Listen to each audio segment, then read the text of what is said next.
Hello my dear aspirants, నేను మీఎలం సాయికృష్ణ. ఈ వీడియోలో టెట్ 2026 జూన్ నోటిఫికేషన్ అనేది విడుదల కావడం జరిగింది. దానికి సంబంధించిన ప్రైమరీ డీటెయిల్స్ గురించి డిస్కస్ చేద్దాం. వీడియోలోకి వెళ్ళే కంటే ముందు మొదటిసారిగా మన ఛానల్ని చూస్తున్న వాళ్ళు లేదా మన ఛానల్ ఇప్పటివరకు సబ్స్క్రైబ్ చేయని వాళ్ళు ఉంటే సబ్స్క్రైబ్ చేయండి. అట్లాగే ఇట్లాంటి అప్డేట్స్ కోసం మన ఇన్స్టా పేజీని కూడా ఫాలో చేసే ప్రయత్నం అయితే చేయండి. మరి 2026 జూన్ సీజన్కి సంబంధించిన నోటిఫికేషన్ అనేది మనకు ఆల్రెడీ విడుదల కావడం జరిగిందండి. దీనికి సంబంధించిన అప్లికేషన్ ప్రాసెస్ అనేది రేపటి నుంచి మీన్ 15th ఏప్రిల్ నుంచి స్టార్ట్ అవుతుంది. మరి అప్లై చేయడానికి చివరి తేదీ వచ్చేసరికి ఏప్రిల్ 30 అనేది చివరి తేదీగా ఉంది. కేవలం మనకు 15 days టైం మాత్రమే ఇక్కడ ఇవ్వడం జరిగింది.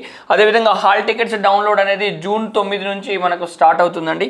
మరి ఎగ్జామినేషన్స్ వచ్చేసరికి మనకు 15 జూన్ నుంచి 30 జూన్ వరకు ఎగ్జామినేషన్స్ ఉంటాయండి. ప్రతిరోజు 2 సెషన్లలో ఎగ్జామినేషన్ అనేది జరుగుతుంది. సిబిటిలో ఎగ్జామినేషన్ అనేది కండక్ట్ చేయడం జరుగుతుంది. మార్నింగ్ సెషన్ వచ్చేసరికి 9 AM నుంచి 11:30 AM వరకు మార్నింగ్ సెషన్ ఉంటే ఆఫ్టర్నూన్ వచ్చేసరికి 2 PM నుంచి 4:30 PM వరకు ఆఫ్టర్నూన్ సెషన్ అనేది ఉంటుందండి.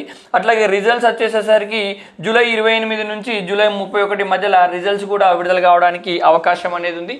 సో ఇక్కడ ఆస్పిరెంట్స్కు మంచి సదావకాశం అండి. ప్రతి ఇయర్ 2 నోటిఫికేషన్స్ అనేవి మనకు ఫ్రీక్వెంట్గా వస్తున్నాయి. యాజ్ యూజువల్గా షెడ్యూల్ ప్రకారం వస్తున్నాయి. మీ స్కోర్ను ఎంతకంత పెంచుకోవడానికి మంచి అవకాశం. అట్లాగే ప్రిపరేషన్ స్తబ్దంగా ఉన్న వాళ్ళు కూడా ముందుకెళ్ళడానికి ఇది ఒక మంచి అవకాశం. సో టెట్ పైన ఫోకస్ చేసే రేపు పొద్దున డిఎస్సి ఏ రోజు వచ్చినా కానీ మనం ఈజీగా ముందుకు వెళ్ళడానికి అవకాశం అనేది ఉంటుంది. ఇట్లాంటి అప్డేట్స్ కోసం మన ఇన్స్టా పేజ్తో పాటు మన యూట్యూబ్ ఛానల్ని ఫాలో చేసే ప్రయత్నం అయితే చేయండి. Thank you so much. జై హింద్.